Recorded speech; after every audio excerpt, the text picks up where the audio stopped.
बापांनो शांत राहा.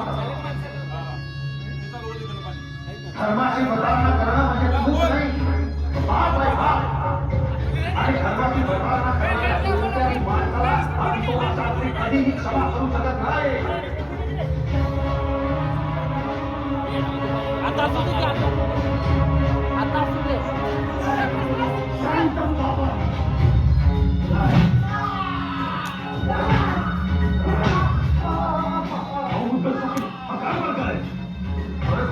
तुम्ही आलात ते तुम्हीच बघा आता काय चाललंय ते.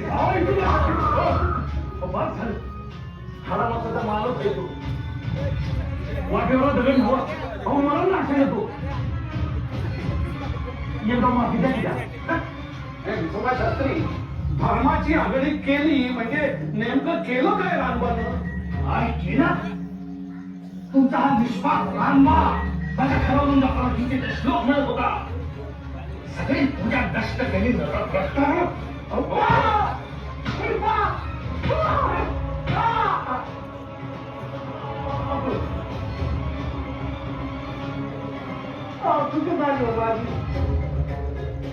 माझ्या विनोदाला एकदम निघून गेला बघा तोंडात. पुणे नाव होणार नाही. जरा चुकीला असते. पापाला सद फक्त प्रायश्चित्त आणि तेच देतोय आम्ही विठोबा शास्त्री.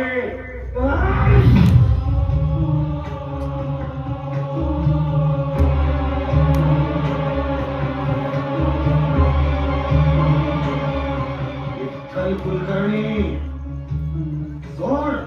सोडतो,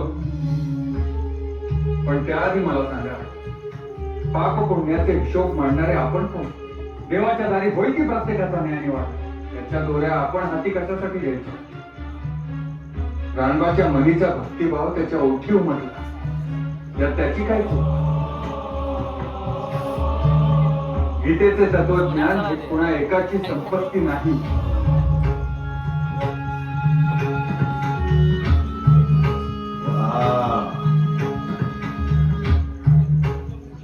कोण बोलताय बघा? विठ्ठल कुलकर्णी. तू मला धर्म शिकवणार?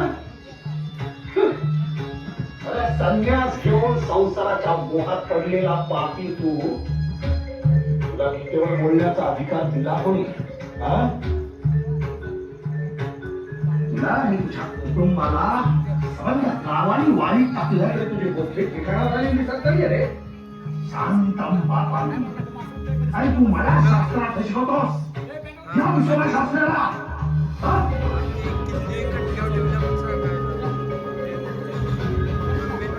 तुला सुद्धा हे का वाटलं? तुम्हाला कुणाकडे बाहेर घ्यायचं ना तिकडे सोडता. अगदी देवगिरीच्या यादवकडे गेला तरी चालत. पण मी जोपर्यंत या गावचा पाटील आहे तोपर्यंत या गावात जे घडल ते या आमच्या गावकऱ्यांच्या विचारानं, चर्चेनं आणि सहमतीनं घडल. आलं ध्यानात? ठीक आहे. सर्वांनाच अधिकार गाजवायचा आहे. मग या गावाचा धर्मरक्षक म्हणून मी जे सांगतोय तेही ऐकून घ्यावे.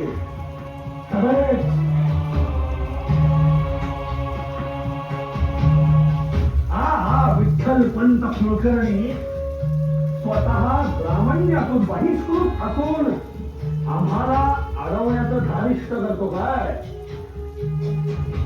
गावात कोणीही याला भिक्षा देणार नाही.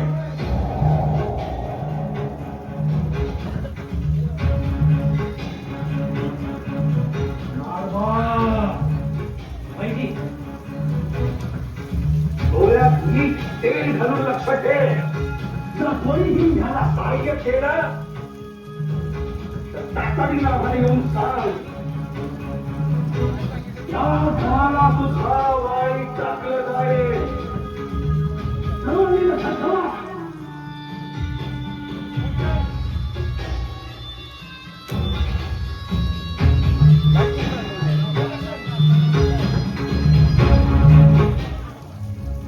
विश्वभा शास्त्री यांच्या सांगण्यावरून सर्व गावकऱ्यांनी विठ्ठलपंत कुलकर्णी यांच्या कुटुंबाला वाईट टाकले आणि त्यांच्या मुलांच्या म्हणजेच निवृत्ती, ज्ञानेश्वर, सोपान यांची मुंज करण्यासाठी न्यायसभा भरवण्यात येते.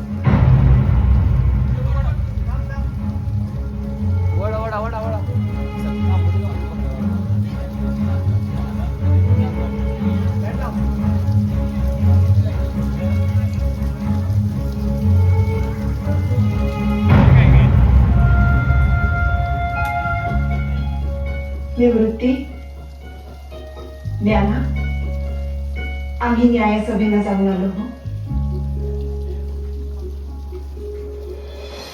आई मला पण यायचं तुमच्या सभेत. होय, आम्हाला पण यायचे आहे तुमच्या सभेत.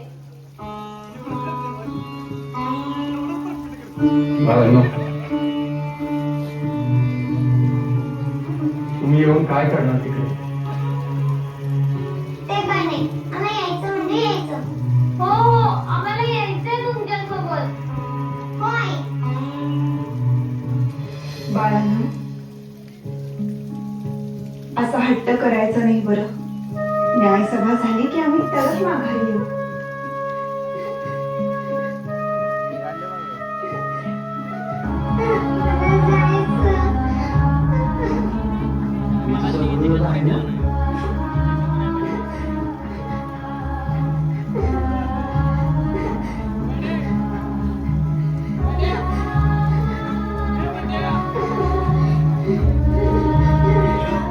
माझा ऐकशील ना तू?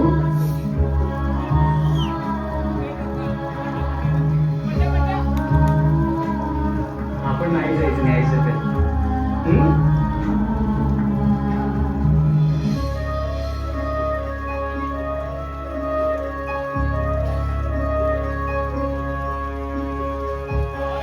आई, बाबा, तुम्ही या जाऊन. आम्ही खेळू. मुक्त आणि सोपाना सवय.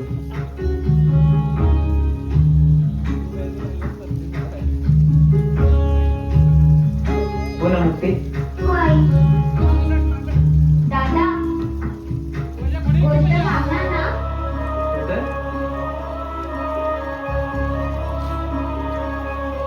आई, तुम्ही जा, मी नाही येणार तुमच्या सभेत.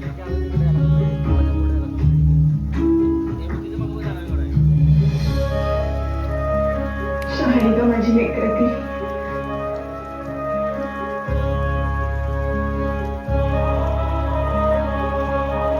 आलेच ना?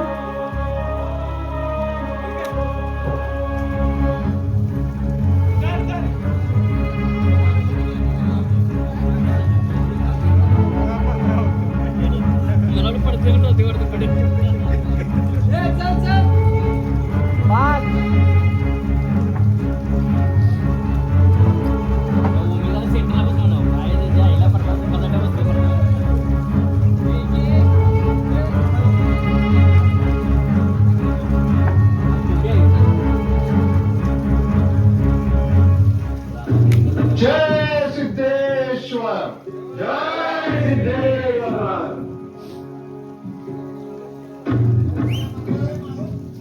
स्थानापन्न व्हावे.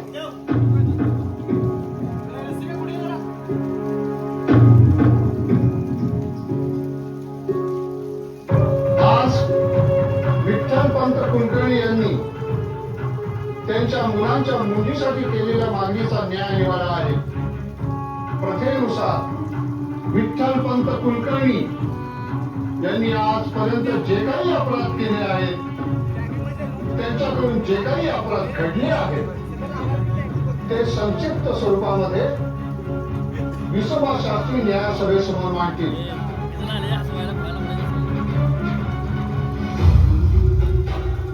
विठ्ठलपंत कुलकर्णी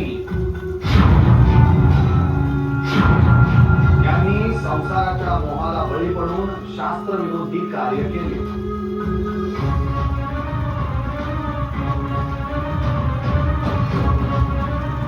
संन्यास आश्रमातून पुन्हा गृहस्थाश्रमात प्रवेश करणं हे यांचं सर्वोच्च पाप.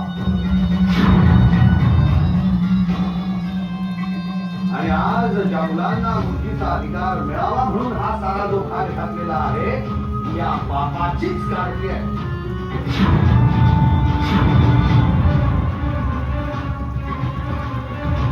हो, पण पंतांच्या कुटुंबाने ब्रह्मगिरीची प्रदक्षिणा पूर्ण करून त्यांच्या अपराधांचं प्रायश्चित्त घेतलेलं आहे. याची ही नोंद घ्यायला हवी ना. हे प्रायश्चित्त नव्हतं,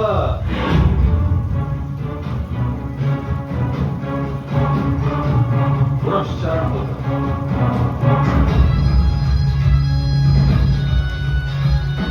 आधीची पापं कमी करण्यासाठी त्यांनी कृष्ण व चांद्रायण ही प्रायश्चित्त मोडून जे नवे पाप केले त्याचं पुरस्कार.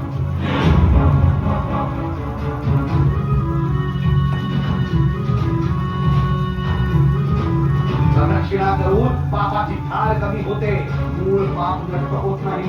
शास्त्री, हो, पण त्यासाठी शास्त्रात काहीतरी प्रमाण असणार. आता या भेटीकेला असेल तर सांगा.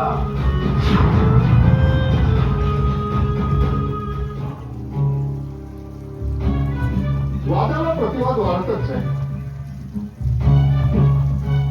नरहरी शास्त्री, आपले म्हणणे खरे आहे. तेव्हा आपणच आता न्याय निवाडा करून पंतांना न्याय मिळेल असं प्रायश्चित्त द्यायला हवं. म्हणजेच ते त्यांच्या अपराधातून मुक्त होतील आणि त्यांच्या मुलांनाही मुंजीचा अधिकार मिळेल.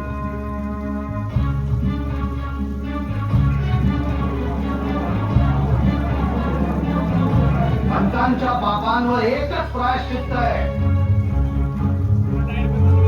देहांत प्रायश्चित्त.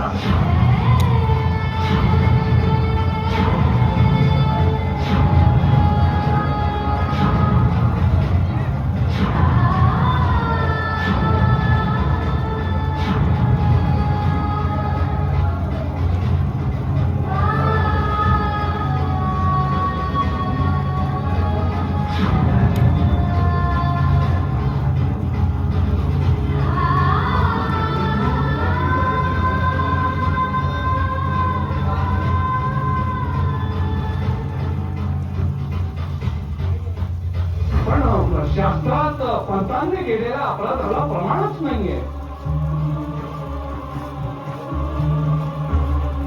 मग नरहरी शास्त्री, असा शास्त्राचा आधार नसताना कुणालाही देहदंड देणं म्हणजे हा गुन्हा ठरणार नाही का? पण जो अपराधच पहिल्यांदा घडला त्याला प्रायश्चित्त सुद्धा तितकंच कठोर मिळायला हवं.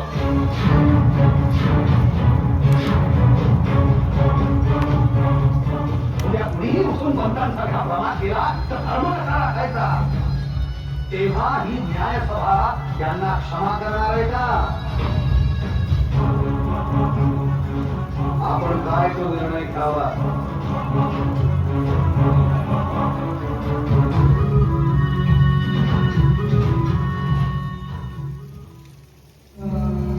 विठ्ठल पंत, आपणास काही बोलायचे आहे का? हो, विठोबा शास्त्री.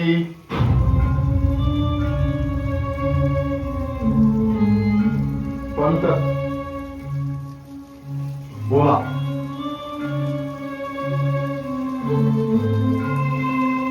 माझ्या नशिबाचे भोग भोगण्यास मी तयार आहे. माझ्या गुरूंच्या आज्ञेचे मी पालन केले, त्याचा मला पश्चाताप नाही.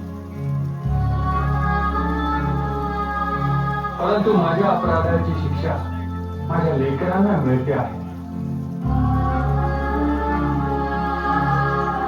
त्यांचा ज्ञानार्जनाचा प्रवाह खंडित झाला तर मी स्वतःला कधीही क्षमा करू शकणार नाही. माझ्या लेकरांना शिक्षणाचा अधिकार मिळावा यासाठी न्यायसभा जो निर्णय घेईल तो मला मान्य आहे.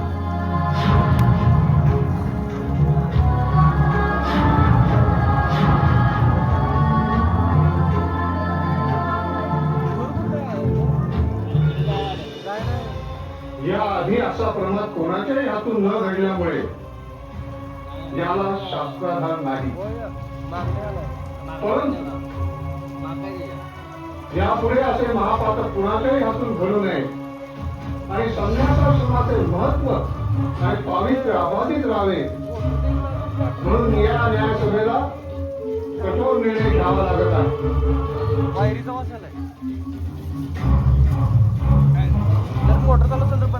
विठ्ठलपंत कुलकर्ण्यांच्या हातून जे पातक घडले आहे त्याला एकच प्रायश्चित्त आहे, देहांत प्रायश्चित्त.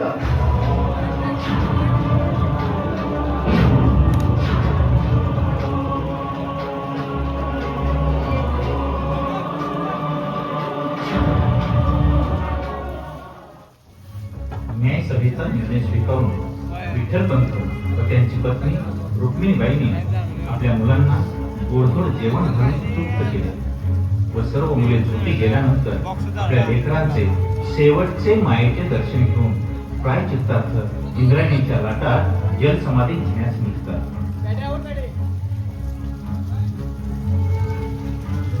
टॉर्च बंद कर रे, टॉर्च बंद कर.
माझ्या बाळा, तुला खूप मोठं व्हायचं, खूप मोठं. आई मला असं का बोलतेस? बाबा बाळा, आम्ही अनंताच्या प्रवासाला निघालो.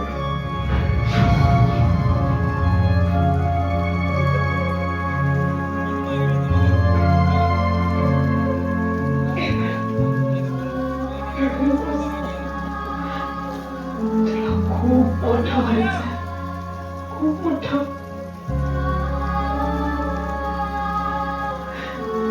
या तुझ्या तिन्ही भावंडांना कधीही अंतर देऊ नकोस. आजपासून तू त्या तिघांची माय आणि तूच भाव.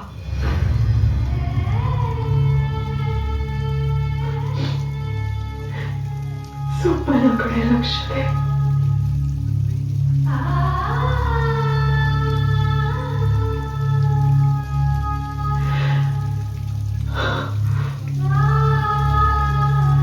ताईला सांभाळ.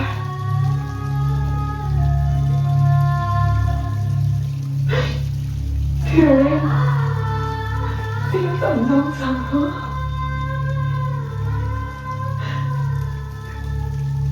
ज्ञाना माझा समजून घे, काहीही बोलणार नाही,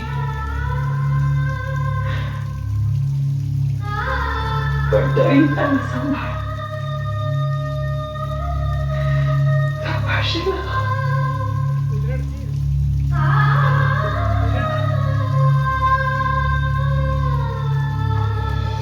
निवृत्ती बाळा, माझा ज्ञान सागर आहे.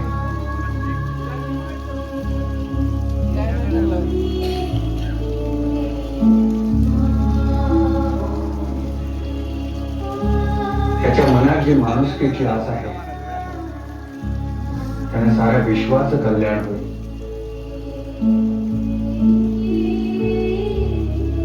या ज्ञान सूर्याच्या किरणात सारी मानवजात चिंब भिजून जाईल. परंतु त्याला मार्गदर्शन करणारा गुरु तू आहेस. दादा तू आहेस, गुरु दादा तू आहेस. त्याला कोणत्या मार्गावर वाटचाल करायची हे तू त्याला दाखवायचं आहेस.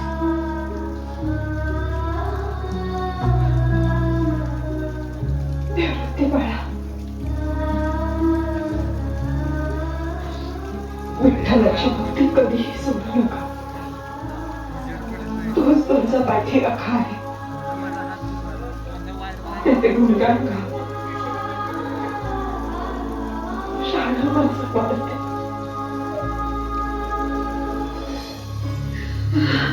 आई, बाबा, तुम्ही सांगितलं तसंच वागेन. या माझ्या भावंडांना कधीही अंतर देणार नाही.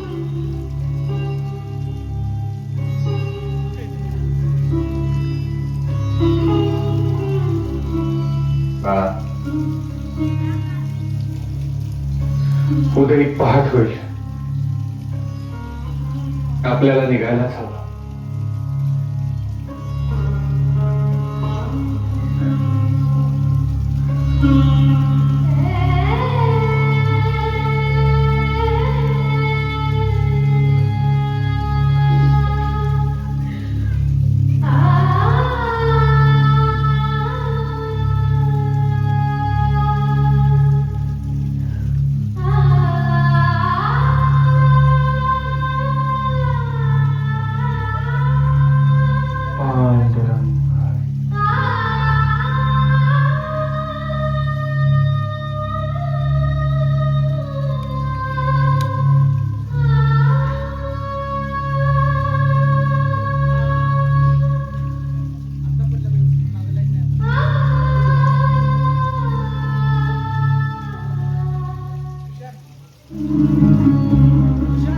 रुक्मिणी,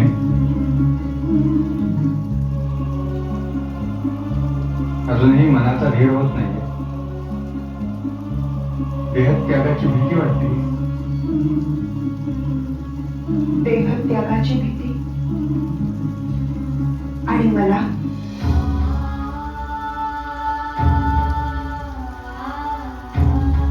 या धरणी मातेवर ज्यांनी कोणी जन्म घेतलाय त्याला एक ना एक दिवस जायचंच आहे. जन्म मृत्यूचा फेरा कोणालाही चुकलेला नाही. आजवर इतके अपमान सहन केले, मृत्यूपेक्षा कमी होते का ते? मग आज भय ते कसले? मग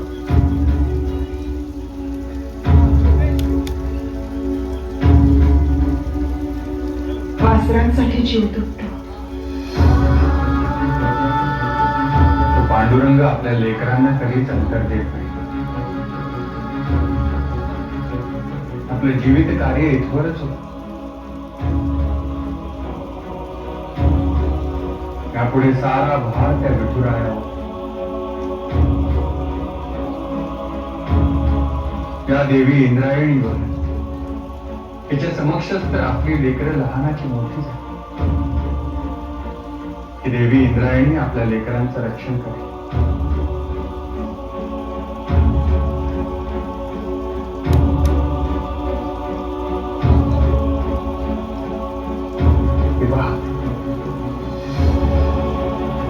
नभांगणात चंद्र तारकाही आपल्याला निरोप द्यायला आहे. त्यांना असं ताकद ठेवायला नको, नाही का?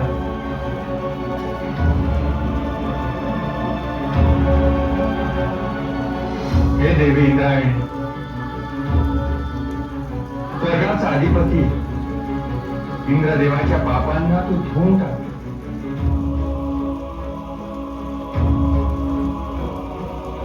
अशीच कृपा आमच्यावर राहू दे. आम्हाला साऱ्या पाशांमधून मुक्त कर. आम्ही आमचा हा देह तुझ्या या प्रवाहात झोकून देतो आहोत. त्याचा स्वीकार कर. ओम पूर्णमद पूर्णमिदं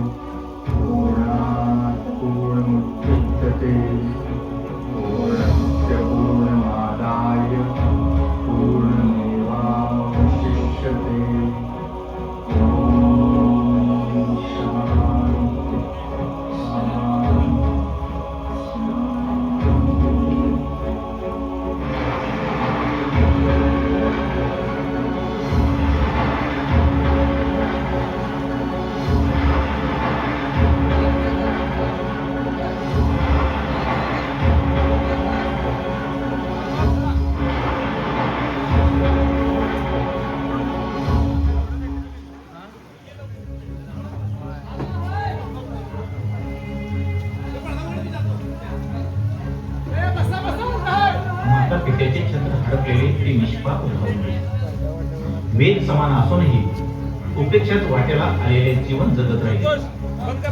काळ उलटत गेला. दीपावलीचा सण नजीक आला. भावंडांना मांडे करून खाऊ घालण्याचे मानस बाळगून ते भाजण्यासाठी लागणारे खापर आणण्यास मुक्ताई कुंभारवाड्यात गेली असता तिथेही विश्वभा शास्त्रींनी तिला शिव्या शाप देऊन मारहाण करून परत पाठवले.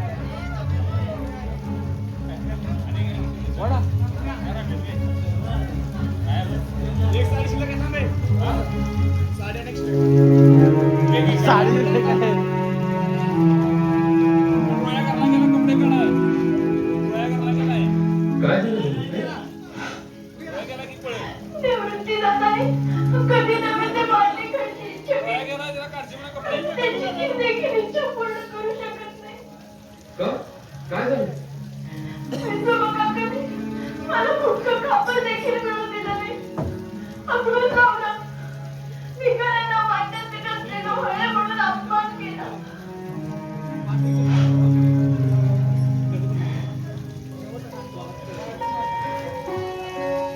इतकंच ना? तू तयारी आपण करू आणि अरे पण कसं आहे? माझ्या बाजाचे कसं? तू तयारी तर कर.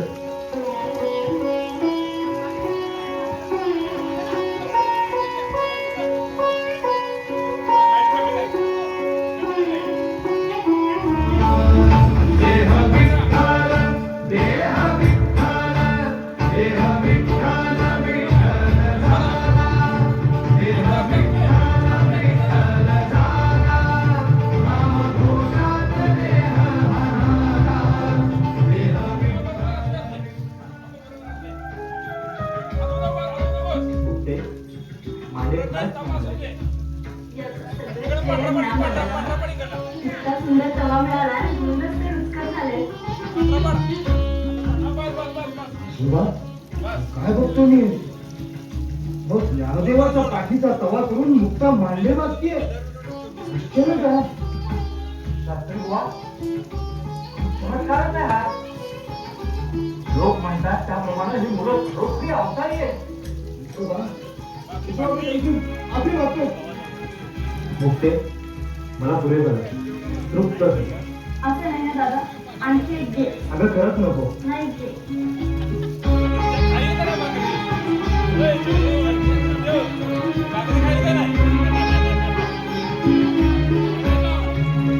हा कोणाला खेचला? सर करता खेचला. क्षमा असावी ज्ञानमाऊली. चूक झाली तुम्हाला ओळखण्यात. चुकलो मी. क्षमा क्षमा असावी.